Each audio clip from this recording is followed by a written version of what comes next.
Magluluto tayo ngayon ng masarap na ulam. Papaya. Sardinas. Youngstown. Ilagay ko na ang sibuyas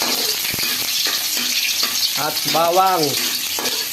Alam nyo ba yun, guys? Hindi, di ba? Ngayon, papaya naman. Ito, papaya na naman ang isang nalagan. Sarap. Sarap naman ng ulam ko. Ulam ng mayaman to, guys. Hindi nyo lang alam.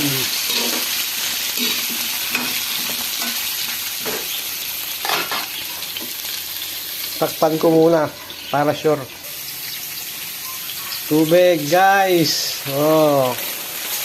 Para madami. Pag